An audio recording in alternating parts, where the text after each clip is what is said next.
নমস্কাৰ বন্ধু বান্ধৱীসকল, স্বাগতম জনাইছে এনজেআৰ ডিফেন্স আছাম ইউটিউব চেনেলটোলৈ। আজি এইটো ভিডিঅ'ৰ জৰিয়তে আছাম ফৰেষ্টৰ যি এডভাৰটাইজমেণ্ট ওলাইছিলে সেই এডভাৰটাইজমেণ্টৰ যিটো আপোনালোকৰ চিলেকশ্যন প্ৰচেছ হ'ব, চিলেকশ্যন প্ৰচেছটো কেনেকুৱা ধৰণৰ হ'ব, সকলোখিনি কথা এইটো ভিডিঅ'ৰ জৰিয়তে আপোনালোকৰ সৈতে আলোচনা কৰিম। সেয়েহে বন্ধু বান্ধৱীসকল, ভিডিঅ'টো ভাল লাগিলে লাইক কৰিব, শ্বেয়াৰ কৰিব আৰু চেনেলটো যদি ছাবস্ক্ৰাইব কৰা নাই ছাবস্ক্ৰাইব কৰিব, নতুন নতুন আপডেট পাই থাকিবৰ কাৰণে।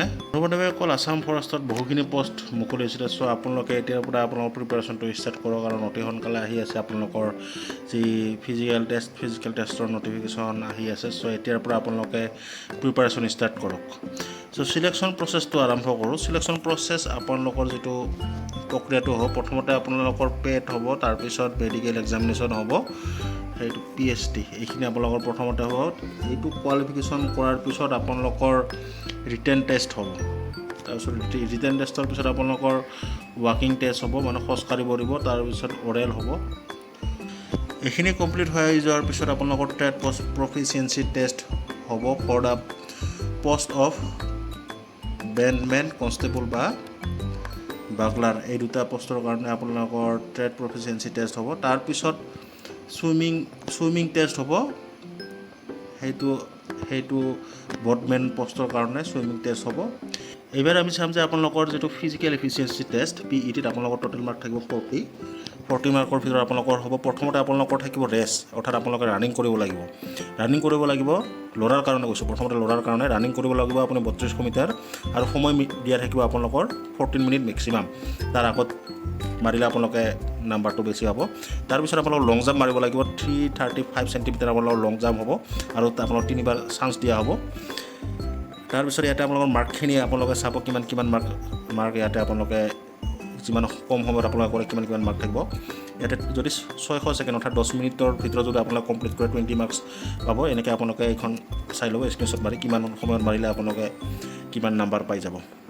তাৰপিছত ইয়াতে আপোনালোকৰ লং জাম্পৰো চেম তেনেকৈ আছে যে আপোনালোকে যদি ইয়াতে আপোনালোকৰ যিটো মিনিমাম 335 মাৰে, লং জাম্প যদি আপুনি মাৰে, তেতিয়া আপোনালোকে 10 মাৰ্ক পাব। আৰু যদি আপোনালোকে মেক্সিমাম আপোনালোকে 500 চেণ্টিমিটাৰৰ ওপৰত বা 500 চেণ্টিমিটাৰ মাৰে, তেতিয়া আপোনালোকে ফুল মাৰ্ক পাব, 20 মাৰ্ক আপোনালোকে ফুল মাৰ্ক পাব। তাৰপিছত ছোৱালীৰো তেনেদৰে আছে। ইয়াতে ছোৱালীখিনি চাব যে আপোনালোকৰ ছোৱালীৰ কাৰণে 1600 মিটাৰ ৰেচ কৰিব লাগিব, আৰু সময় দিয়া আছে 330 ছেকেণ্ড আপোনালোকৰ সময় দিছে, অৰ্থাৎ 5 মিনিট 30 ছেকেণ্ডৰ ভিতৰত যদি আপোনালোকে মাৰে ৰানিংটো মাৰে, তেতিয়াহ'লে আপোনালোকে ফুল মাৰ্কছ 20 মাৰ্কছ আপোনালোকে ফুল পাব। আৰু ইয়াতে দিয়া আছে যে আপোনালোকে যদি 8 মিনিট অৰ্থাৎ 480 ছেকেণ্ডৰ ভিতৰত যদি মাৰে, তেতিয়া আপোনালোকৰ কোৱালিফিকেশ্যন হ'ব, অৰ্থাৎ 10 মাৰ্ক আপোনালোকে পাব। আৰু আপোনালোকে যিমান কম সময়ৰ ভিতৰত মাৰে সেইমতে আপোনালোকৰ মাৰ্কটো ইনক্ৰিজ হৈ গৈ থাকিব। তাৰপিছত আপোনালোকৰ লং জাম্প হ'ব। লং জাম্প আপোনালোকৰ 244 চেণ্টিমিটাৰ আপোনালোকে লং জাম্প মাৰিব লাগিব, আৰু 244 যদি চেণ্টিমিটাৰ মাৰে তেতিয়াহ'লে আপোনালোকে 10 মাৰ্ক পাব। তেনেকৈ আপোনালোকৰ ইয়াৰ মাৰ্কখিনি, আৰু আপোনালোকে যদি 389 চেণ্টিমিটাৰ মাৰে বা তাতকৈ ওপৰত মাৰে, তেতিয়া আপোনালোকে 20 মাৰ্কছ ফুল মাৰ্কছটো 20 মাৰ্কছ পাব। তাৰপিছত আপোনালোকৰ এইখিনি কোৱালিফিকেশ্যন কৰাৰ পিছত আপোনালোকৰ মেডিকেল হ'ব।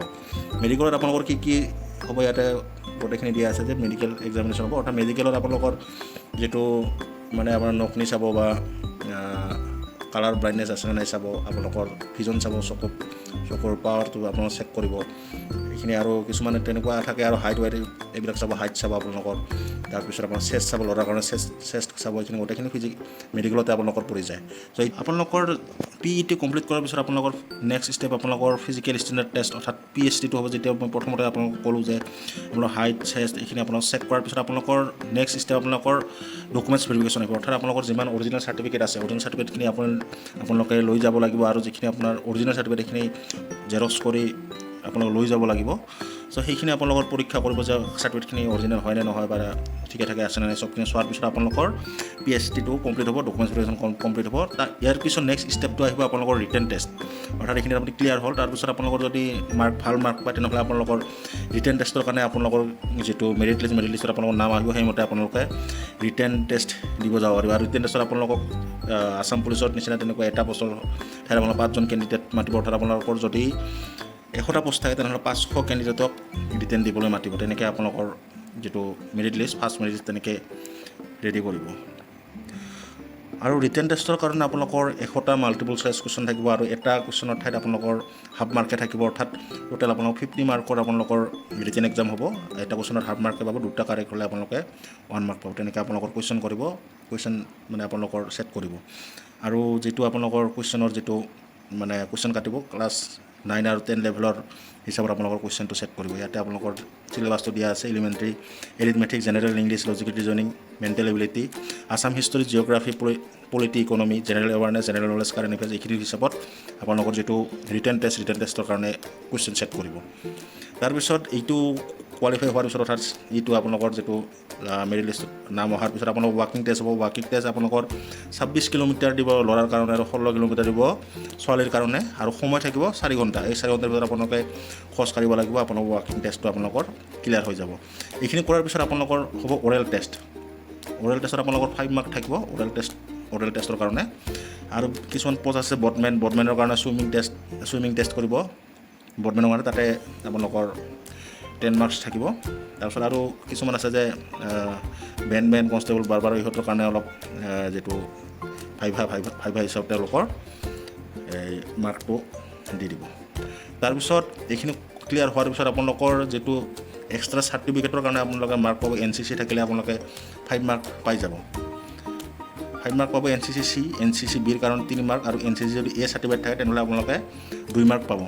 এইখিনি কমপ্লিট হোৱাৰ পিছত আপোনালোকৰ যদি মাৰ্কখিনি ভালে থাকে তেনেহ'লে আপোনালোকৰ ফাইনেল মেৰিট লিষ্টটো ৰেডি কৰিব।